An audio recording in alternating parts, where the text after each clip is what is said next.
Hello dear students, welcome to Bram School Online Study Channel. Today we shall learn a new lesson. Please open your textbook as per the title of this video. Watch this video together with your textbook. You must read the lesson from your textbook before watching this video. Please watch the video attentively and listen to all the explanations. Underline the difficult words or phrases. Learn their meanings. If you have any queries, please write them in the comments box. Now, let's begin. माँ को अपने बेटे और किसान को अपने लहलहाते खेत देखकर जो आनंद आता है, वही आनंद बाबा भारती को अपना घोड़ा देखकर आता था। भगवत भजन से जो समय बचता, वह घोड़े को अर्पण हो जाता। वह घोड़ा बहुत ही सुंदर और बलवान था। इसके जोड़ का घोड़ा सारे इलाके में न था। बाबा भारती उसे सुल्तान कहकर पुकारते, अपने हाथ से खर हरा करते, खुद दाना खिलाते और देख देख कर प्रसन्न होते थे।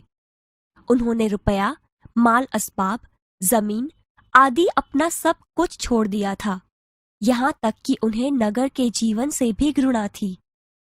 अब गांव के बाहर एक छोटे से मंदिर में रहते और भगवान का भजन करते थे। मैं सुल्तान के बिना नहीं रह सकूंगा, उन्हें ऐसा लगने लगा था। वे उसकी चाल पर लट्टू थे। कहते, ऐसे चलता है जैसे मोर घटा को देखकर नाच रहा हो। जब तक संध्या के समय सुल्तान पर चढ़कर 8-10 मील का चक्कर न लगा लेते, उन्हें चैन न आता। खड़क सिंह उस इलाके का कुख्यात डाकू था। लोग उसका नाम सुनकर कांपते थे। होते होते सुल्तान की कीर्ति उसके कानों तक भी पहुंची। उसका हृदय उसे देखने के लिए अधीर हो उठा। वह एक दिन दोपहर के समय बाबा भारती के पास पहुंचा और नमस्कार करके बैठ गया। खड़क सिंह, क्या हाल है? आपकी दया है। कहो, इधर कैसे आ गए?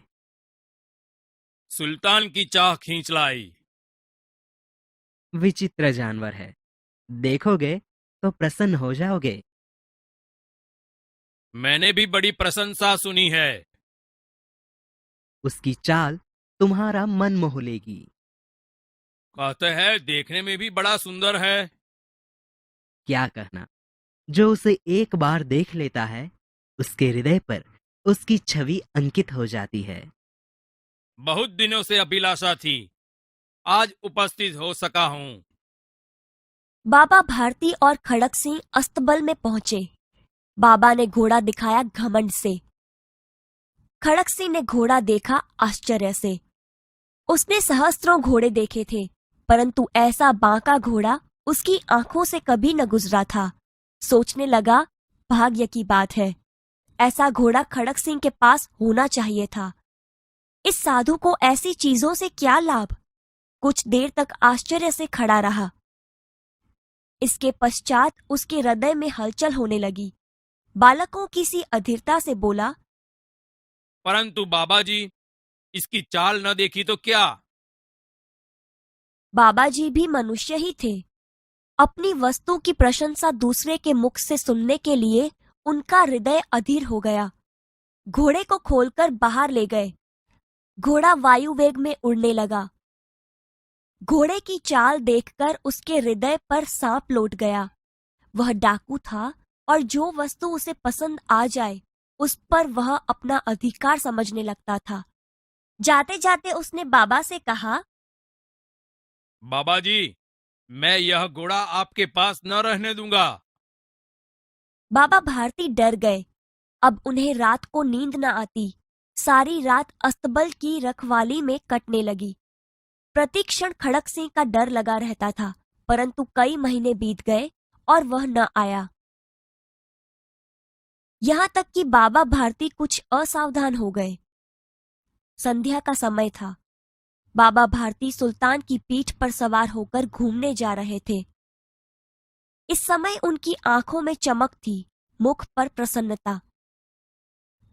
कभी घोड़े के शरीर को देखते, कभी उसके रंग को, और वह मन में फूले न समाते थे। ओ बाबा, इस कंगले की सुनते जाना। आवाज में करुणा थी। बाबा ने घोड़े को रोक लिया। देखा, एक अपाहिज वृक्ष की छाया में पड़ा कराह रहा है। क्यों, तुम्हें क्या कष्ट है? बाबा, मैं दुखियारा हूँ, मुझ पर दया करो। रामावाला यहाँ से 3 मील है, मुझे वहीं जाना है। घोड़े पर चढ़ा लो, परमात्मा भला करेगा। वहां तुम्हारा कौन है? दुर्गादत्त वैद्य का नाम सुना होगा, उनका सौतेला भाई हूँ। बाबा भारती ने घोड़े से उतरकर अपाहिज को घोड़े पर बैठा लिया और स्वयं उसकी लगाम पकड़कर धीरे धीरे चलने लगे। सहसा उन्हें एक झटका सा लगा और लगाम हाथ से छूट गई। उनके आश्चर्य का ठिकाना न रहा जब उन्होंने देखा कि अपाहिज घोड़े की पीठ पर तनकर बैठा है और घोड़े को दौड़ाए लिए जा रहा है। उनके मुख से भय, विस्मय और निराशा से मिली हुई चीख निकल गई। वह अपाहिज डाकू खड़क सिंह था। बाबा भारती कुछ देर तक तो चुप रहे। इसके पश्चात कुछ निश्चय कर पूरे बल से चिल्लाकर बोले, जरा ठहर जाओ। खड़क सिंह ने आवाज सुनकर घोड़ा रोक लिया। उसकी गर्दन पर प्यार से हाथ फेरते हुए कहा, बाबा जी, यह घोड़ा अब न दूंगा। मगर एक बात सुनते जाओ। खड़क सिंह ठहर गया। बाबा भारती ने निकट जाकर उसकी ओर ऐसी आंखों से देखा जैसे बकरा कसाई की ओर देखता है। फिर कहा, यह घोड़ा तुम्हारा हो चुका। मैं तुमसे इसे वापस करने के लिए नहीं कहूंगा, परंतु खड़क सिंह, केवल एक प्रार्थना करता हूं, उसे अस्वीकार न करना, नहीं तो मेरा दिल टूट जाएगा। बाबा जी, आज्ञा कीजिए, मैं आपका दास हूँ, केवल यह घोड़ा न दूंगा। अब घोड़े का नाम न लो। मैं तुमसे इसके विषय में कुछ न कहूंगा। मेरी प्रार्थना केवल यह है कि इस घटना को किसी के सामने प्रकट न करना। खड़क सिंह का मुंह आश्चर्य से खुला रह गया। उसका विचार था कि उसे घोड़े को लेकर यहाँ से भागना पड़ेगा, परंतु बाबा भारती ने स्वयं उससे कहा, इस घटना को किसी के सामने प्रकट न करना। इससे क्या प्रयोजन सिद्ध हो सकता है? खड़क सिंह ने बहुत सोचा, बहुत सिर मारा, परंतु कुछ समझ न सका। हार कर उसने अपनी आंखें बाबा भारती के चेहरे पर गड़ा दी और पूछा, बाबा जी, इसमें आपको क्या डर है? उसका प्रश्न सुनकर बाबा भारती ने उत्तर दिया, लोगों को अगर इस घटना का पता लग गया तो वे किसी गरीब का विश्वास न करेंगे। यह कहते कहते उन्होंने सुल्तान की ओर से इस तरह मुंह मोड़ लिया जैसे उनका कोई संबंध ही नहीं रहा हो।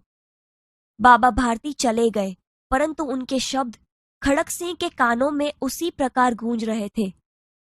सोचता था, कैसे ऊंचे विचार हैं, पवित्र भाव हैं। उन्हें इस घोड़े से प्रेम था। इसे देखकर उनका मुख फूल की नाई खिल जाता था। कहते थे, इसके बिना मैं न रह सकूंगा। इसकी रखवाली में वे कई रात सोए नहीं। भजन भक्ति न कर रखवाली करते रहे, परंतु आज उनके मुख पर दुख की रेखा तक दिखाई न पड़ती थी। उन्हें केवल यह ख्याल था कि कहीं लोग गरीबों पर विश्वास करना न छोड़ दें। ऐसा मनुष्य मनुष्य नहीं, देवता है। रात्रि के अंधकार में खड़क सिंह बाबा भारती के मंदिर में पहुंचा। चारों ओर सन्नाटा था। आकाश में तारे टिमटिमा रहे थे। थोड़ी दूर पर गांवों के कुत्ते भौंक रहे थे। मंदिर के अंदर कोई शब्द सुनाई न देता था। खड़क सिंह सुल्तान की बाग पकड़े हुए था। वह धीरे धीरे अस्तबल के फाटक पर पहुंचा। फाटक खुला पड़ा था। किसी समय वहां बाबा भारती स्वयं लाठी लेकर पहरा देते थे, परंतु आज उन्हें किसी चोरी, किसी डाके का भय न था। खड़क सिंह ने आगे बढ़कर सुल्तान को उसके स्थान पर बांध दिया और बाहर निकलकर सावधानी से फाटक बंद कर दिया। इस समय उसके आंखों में नेकी के आंसू थे। रात्रि का तीसरा पहर बीत चुका था। चौथा पहर आरंभ होते ही बाबा भारती ने अपनी कुटिया से बाहर निकल ठंडे जल से स्नान किया। उसके पश्चात इस प्रकार जैसे कोई स्वप्न में चल रहा हो, उनके पांव अस्तबल की ओर बढ़े, परंतु फाटक पर पहुंचकर उनको अपनी भूल प्रतीत हुई। साथ ही घोर निराशा ने पांवों को मन भरका बना दिया। वे वहीं रुक गए। घोड़े ने अपने स्वामी के पांवों की चाप को पहचान लिया और जोर से हिनहिनाया। अब बाबा भारती आश्चर्य और प्रसन्नता से दौड़ते हुए अंदर घुसे और अपने प्यारे घोड़े को गले से लिपटकर इस प्रकार रोने लगे मानो कोई पिता बहुत दिन के बिछुड़े हुए पुत्र से मिल रहा हो। बार बार उसकी पीठ पर हाथ फेरते, बार बार उसके मुंह पर थपकियां देते। फिर वे संतोष से बोले, अब कोई गरीबों की सहायता से मुंह नहीं मोड़ेगा। Dear students, this brings to the end of this part of the video. Hope you must have understood everything. Do not hesitate to put your comments, queries or questions in the comments box. Take very good care of yourselves and your family. Stay home, stay safe. We will meet again in the next part of this lesson or a new lesson. Subscribe to this channel, like this video and share it with your friends. Don't forget to touch the bell icon for notifications of new videos. Till then, it's goodbye from Bram School.